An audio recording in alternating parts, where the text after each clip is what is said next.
Hello guys, welcome back to my channel issue ফ্যামিলিতে তোমাদের সবাইকে স্বাগতম। বন্ধুরা, আজকে আমি এখানে সিমের একটা সর্ষে দিয়ে একটা চচ্চড়ি করব। আর এখানে আমি সর্ষেটা পেস্ট করে নিয়েছি। এখন কি করছি দেখো। কড়াইয়ের তেলটা গরম হয়ে গেছে। এখন আমি একটু এর মধ্যে কালি জিরা ফোড়ন দিয়ে দেবো। তারপর সবজিগুলো দিয়ে দেবো। সিমগুলো,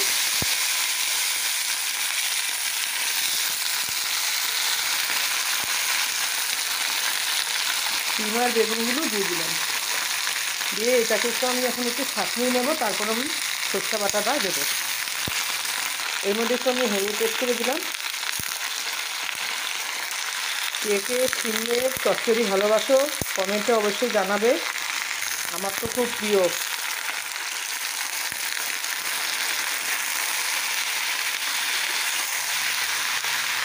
এখন নেড়ে চেড়ে কম আঁচে অল্প ঢেকে রাখবো। এই দেখো, এটা একটু ভাজা ভাজার মতন হয়ে গেছে। এখন সিম ভাজার ফ্যানটা উঠে গেছে। এখন আমি এই সর্ষেটাকে দিয়ে দেবো। সর্ষেটার মধ্যে একটু জল মিক্স করে নেবো, একটু পাতলা করে।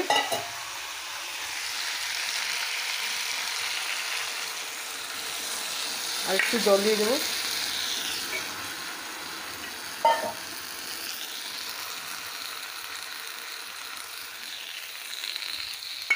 সর্ষে বাটাটার মধ্যে তো কাঁচা লঙ্কা পেস্ট করে দিয়েছি। আর এখন কয়েকটা কাঁচা লঙ্কা ছিঁড়ে দিয়ে দিলাম। এখন এটাকে আস্তে আস্তে আর একটু হতে দেব।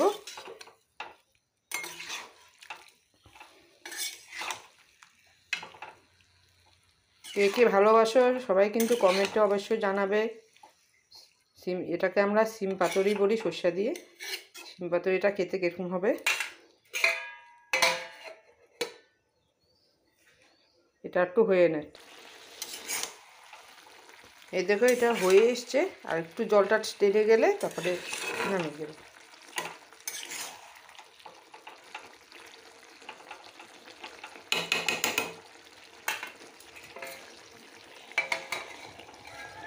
ওখানে একটু আধা ফাঁক করে রাখবো যাতে ভাপতে জলটা নিচে না যায়। এই দেখো বন্ধুরা, হয়ে গেছে। এখন নামানোর আগে আমি একটুখানি ধনিয়া পাতা, সামান্য একটু সরষের তেল এড করে দিলাম। আর পাংশা ভাতটা যাওয়ার জন্য একটুখানি চিনি এড করে দিলাম। এই দেখো, সিম পাতুরি রেডি হয়ে গেছে। বন্ধুরা, কমেন্টে জানাবে কিন্তু সবাই কে কে সিম পাতুরি ভালোবাসো সর্ষে দিয়ে। ভালো লাগলে লাইক কমেন্ট শেয়ার অবশ্যই করো বন্ধুরা। সাবস্ক্রাইব করো, পাশে থেকো। আর যারা যারা নতুন হয়ে আসবে তারা কিন্তু আমাকে কমেন্টে অবশ্যই জানাবে যে আমি এসেছি, তাহলে আমি তোমাদের ভিডিওতে জয়েন্ট হয়ে যাব পরিবারে।